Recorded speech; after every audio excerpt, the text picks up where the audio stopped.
Hey guys, welcome back to my channel, and if you're new here, welcome to my channel, welcome to my space. I'm so happy that you're here with us today.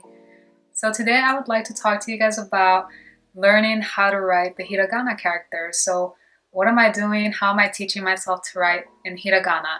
Well, first of all, if you're someone who's learning Japanese, it is recommended that you start off with the hiragana characters because those are actually the easiest ones to start off with, and then you can go from there, and it's been really fun. With the tips that I'm going to offer here today, they're actually techniques that I've been using, and so far I have a little over 30 of the hiragana learned, and it probably would have been all of them by now if I would have really dedicated myself to like learning that. But it's not really something I've been doing daily. It's kind of something that I've been doing a few times a week, but now that I see myself like knowing more of the characters and actually recognizing them. Like the other day I was on YouTube and I saw like a video that had hiragana characters and I was actually able to read that. It felt really good, so that's really like encouraging me to really go for it and dedicate more time to that, because you will get exactly what you put out. So I'm definitely going to do my best to dedicate more time to that. And so today I'm going to offer my tips that I've been using that I've found extremely helpful for myself. So for the first one, it would be definitely creating flashcards. So here I have my little hiragana flashcard characters.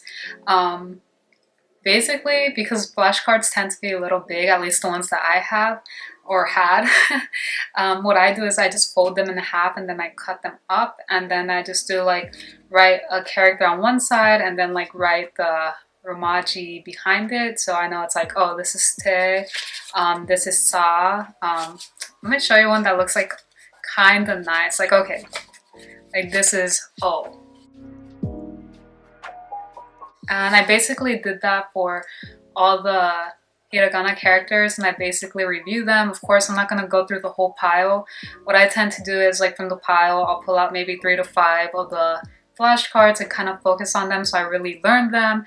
And then once I start feeling confident in them, I start adding like 3 or 5 more, and then I mix them up and I review those. And then when I seem to have that down, then I'll add a few more, and that's how I've been like learning the hiragana characters. And it's been really cool because now I can like see some of these characters like on TV or on YouTube or like in a little page or something. I'm like, oh, I know what that is. So it's really cool. So that would be tip number one, creating your own flashcards. And if you're not very confident with like your writing yet, you can also print out like a page of all the hiragana characters, and what you can do is cut each one individually and then just glue it on the flashcard, and then the back just write the romaji. And that's a great way to do it too. I actually did that when I was finishing up a fitness certification I did. So I would basically like cut out the image of a muscle group, and then like in the back paste like what was written about like the concentric and eccentric movements and all that. And that was really helpful. So you can do that, but writing is also fun because it also helps you practice your hiragana writing, which takes me to my next tip, actually writing the hiragana and practicing that. So you may recall when we were in grade school having to practice writing the alphabet. So I remember repetition, repetition, repetition, because repetition really is the key to learning. And so a great way to do that is by practicing your hiragana writing, because that also helps you like really connect like, okay, this character equals this romaji. And then you also learn the stroke patterns. And I've actually been using a video on YouTube that has been helping me with the stroke patterns for each hiragana character. And it's been super helpful. And I will make sure to link that video below. There are quite a few that I have come across, but this one in particular I like. I think it's really fun and cool. So I've just been practicing the characters, writing them down. Again, it hasn't really been something that I've been doing like every week or that often, but it's something that I'm definitely planning to dedicate more time to, because it really does help you with reading and just like, you know, pronunciation. I feel like I've noticed that, because tip number 3 I would say is, once you have that down, actually practicing writing some of the words you've learned in hiragana characters.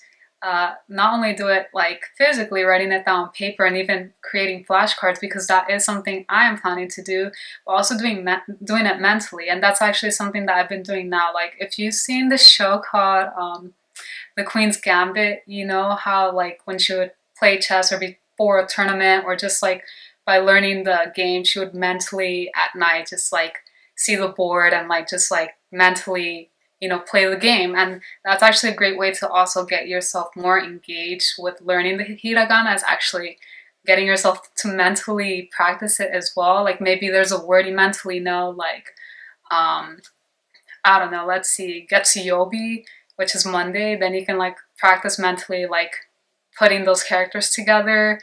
And it's a really great exercise because that also like helps you build like the memory of how to spell that particular word. And of course, writing it down also helps because again, repetition is the key to learning. So those are basically my current tips of what I've been doing to learn the hiragana characters. They have been particularly helpful to me, and I really hope that these are tips that can be helpful to you when it comes to learning these characters. And if you have any tips that you'd like to offer, please let me know in the comments below. I'm more than happy to read them. I'm open to more like ideas, tips, suggestions, because if it's something that can help me learn and advance more, then it's something I'm certainly down with, and I'm sure everyone else here is also down with. So make sure to share, you know, your tips down below. And I really hope you found this helpful. If you did, don't forget to give this video a thumbs up and to subscribe to my channel for more upcoming videos each week. Thank you guys so much, and I will see you guys in the next one.